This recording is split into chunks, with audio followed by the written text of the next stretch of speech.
जब तेजस्वी यादव को यह लगा कि अब मुसलमान उनसे नाराज हो चुके हैं, जब तेजस्वी को यह लगा कि 2025 में इसकी वजह से हम मुख्यमंत्री की कुर्सी पर नहीं बैठ सकते हैं, जब तेजस्वी यादव को यह लगा कि अब बस हमें संभल जाना चाहिए, तब उन्होंने शहाबुद्दीन के परिवार से मुलाकात करना जरूरी समझा। और वो भी रात के अंधेरे में तेजस्वी यादव के आवास पर उसामा साहब की एंट्री होती है और वो जाकर मुलाकात करते हैं और तेजस्वी यादव बातचीत करते हैं कि जो भी गलतफहमियां हैं उसे दूर की जाए।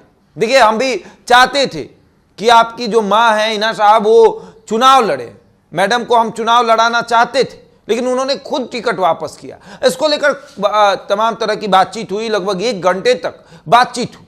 कुछ लोगों का यह भी मानना है कि रोस्टेड चिकन पर चर्चा हो रही थी, यानी कि वहां पर डिनर भी हुआ और खास बातचीत हुई कि किस तरीके से 2025 में हम काम करें, साथ मिलकर काम करें। और उसामा साहब ने भी कहा कि जी बिल्कुल, जिस तरीके से मेरे पिता ने आपके पिता के साथ काम किया है, जिस तरह से मेरे पिता आपके पिता के साथ चलते थे साये की तरह, उसी तरीके से मैं भी आपके साथ चलना चाहता हूं। और तमाम तरह की बातचीत हुई। दोनों युवा है, तेजस्वी यादव भी युवा है, उसामा साहब भी युवा है, और दोनों के अंदर एक युवा खून है और दोनों चाहते हैं कि हम लोग मिलकर काम करें।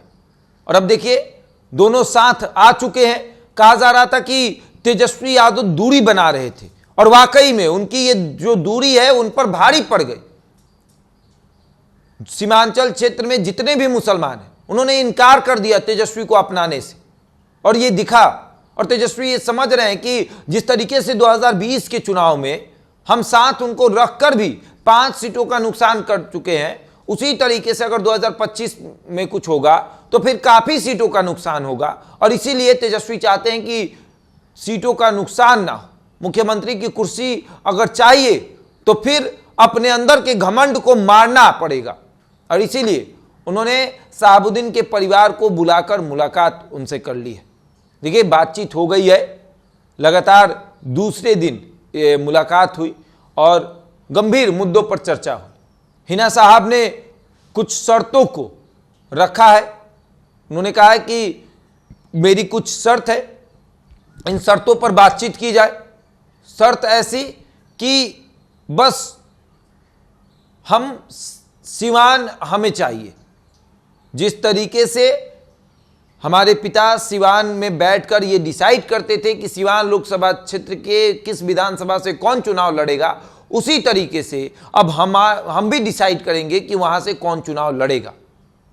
यानी कि अगर आप बिहार पर राज करना चाहते तो हम सिवान पर राज करना चाहते हैं, राजनीतिक रूप से, कि हम राजनीतिक रूप से ये डिसाइड करेंगे कि कौन कहां से चुनाव लड़ेगा।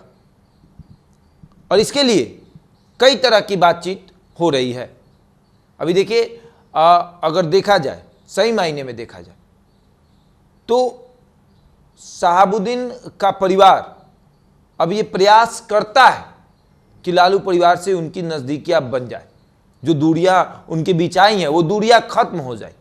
और अब ये भी कहा जा सकता है कि लालू परिवार नतमस्तक हो गया अपने फायदे के लिए, कि तेजस्वी यादव को लगा कि मुख्यमंत्री बनने से हमें रोका जा सकता है क्योंकि मुसलमानों की संख्या अधिक है और वो मुसलमान अब हमें नकार रहे हैं, तो उन मुसलमानों को मनाने के लिए वो मुसलमानों के नेताओं को अपने साथ रखना चाहते हैं।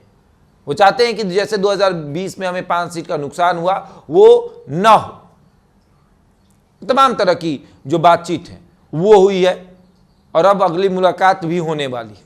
आगे देखिए क्या होता है, लेकिन ये मुलाकात बेहद खास है इस मायने में भी कि 2025 में तेजस्वी को मुख्यमंत्री बनना है और इस मुख्यमंत्री बनने के लिए वो शहाबुद्दीन परिवार के सामने नतमस्तक हो गए। बहरहाल इस खबर में इतना ही, बने हमारे साथ और देखते रहें द इंडिया टॉप।